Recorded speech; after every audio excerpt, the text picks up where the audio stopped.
Radio city podcast. Hindi film industry की families में Kapoor family is the biggest and the oldest. Prithviraj Kapoor से लेकर रणबीर कपूर तक ये फैमिली स्प्रेड है। इस फैमिली ने कई दिग्गज कलाकार इंडस्ट्री को दिए, जिनमें से one of my all time favourite actor रहे हैं लेट ऋषि कपूर जी। ऋषि कपूर जी ने कई आइकॉनिक कैरेक्टर्स को स्क्रीन पे प्ले किया है, पर आज भी ऋषि कपूर जी का एक ऐसा कैरेक्टर रोल है जो मेरे हिसाब से ना सिर्फ उनका बेस्ट परफॉर्मेंस है, आज तक के सारे कैरेक्टर्स का अगर लिस्ट बनाऊं तो this character would easily feature in the top 5 characters ever. ये एक ऐसा कैरेक्टर है जिसने ऋषि कपूर जी की एक्टिंग का लोहा मनवा दिया।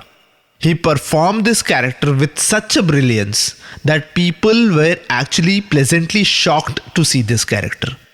ये रोल, ये कैरेक्टर उस फिल्म का लीड नहीं था, बट इस कैरेक्टर के इतने अमेजिंग शेड्स है और इस कैरेक्टर का इतना अमेजिंग कैरेक्टर डिजाइन और कैरेक्टर आर्क है कि I always rate this character as one of the best characters जो हिंदी फिल्म इंडस्ट्री के पर्दे पर आया होगा। रादर ये कैरेक्टर एक पूरी की पूरी स्कूल, एक पूरी की पूरी इंडस्ट्री है अबाउट एक्टिंग। इसलिए शायद इस कैरेक्टर की इंडस्ट्री को हम रॉलीवुड कहेंगे।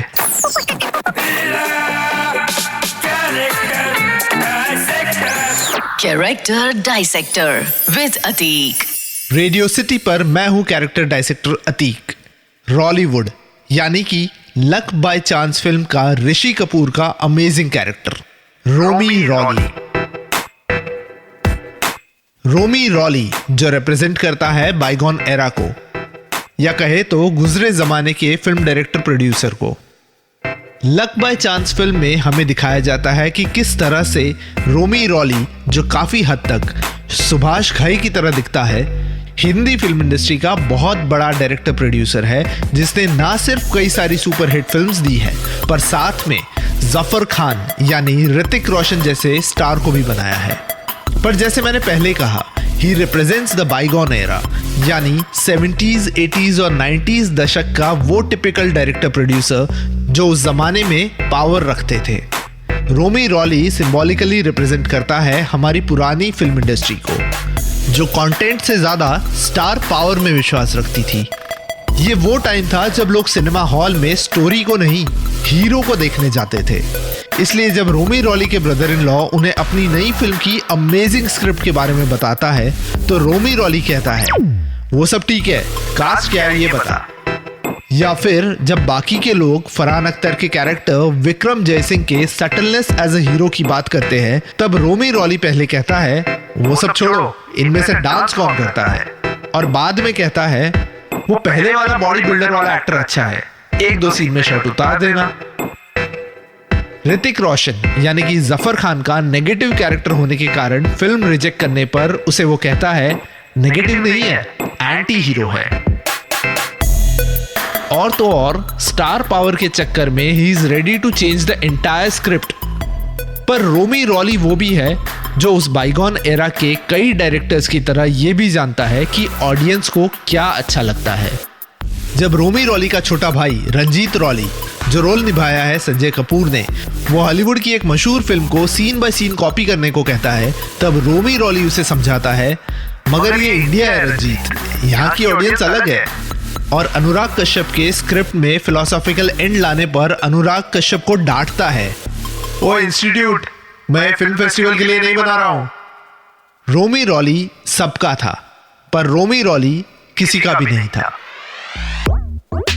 जफर खान, जिसे वो अपना बेटा मानता था, उसके फिल्म से निकल जाने के बाद उसी के बारे में वो डिंपल कपाड़िया को कहता है, मैंने कह दिया उसे, तू होगा बड़ा सुपरस्टार, पर ये फिल्म तो मेरी फैंटेसी है। Everybody wants to work in Rollywood. जब कॉर्पोरेट्स उसकी फिल्म की जगह उसके साले की फिल्म को गो अहेड देते हैं, तो वो उनसे आर्ग्यू करता है, मेरे रिकमेंडेशन पे मेरा प्रोजेक्ट शुरू नहीं कर रहे हो, उसका कर रहे हो। कमाल करते हो यार। डिंपल कपाड़िया यानी नीना वालिया के सामने उसकी तारीफ करता है और उसी के पीठ पीछे उसे नाम देता है, she is a crocodile in a chiffon sari. Romy Rolly वो है जो ये यकीन रखता है कि उसके गुडविल पर वो कोई भी फिल्म प्रोजेक्ट उठा सकता है, पर जब जफर खान यानी ऋतिक रोशन उसकी फिल्म से बिना बताए निकल जाता है, उसके फ़ोन कॉल्स SMS का जवाब देना बंद कर देता है, तब रोमी रॉली अपनी वाइफ जो रोल निभाया जूही चावला ने के सामने रो पड़ता है। रोमी रॉली रियलाइजेस दैट अब he doesn't command the respect and power जो वो एक टाइम पर किया करता था।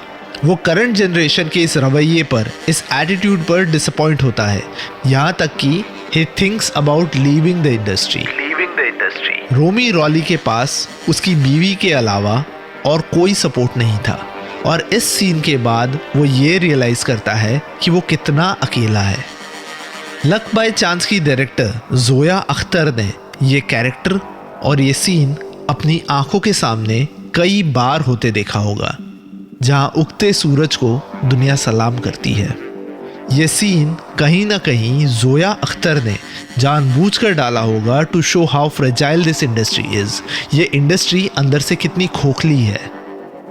लक बाय चांस का रोमी रॉली जो रोल निभाया है मरहूम एक्टर ऋषि कपूर जी ने। अगर आज तक आपने ये फिल्म ना देखी हो तो इस अमेजिंग एक्टर के लिए ये फिल्म एक बार ज़रूर देखिएगा। स्पेशली वो सीन जहाँ रोमी रॉली के पास सिर्फ एक ही डायलॉग है, क्या बात है। पूरे सीन में ऋषि कपूर ये डायलॉग क्या बात है 3 से 4 बार अलग अलग वर्जन में, अलग अलग एक्सप्रेशन में और अलग अलग इंटेंशन में बोलता है। पूरे सीन में उनका सिर्फ यही डायलॉग है, क्या बात है। ये वो सीन है जहां ऋषि कपूर जैसे महान एक्टर का लोहा हम सब ने माना। लक बाय चांस के रोमी रॉली के कैरेक्टर को देखकर हर कोई बोल उठेगा, क्या बात है।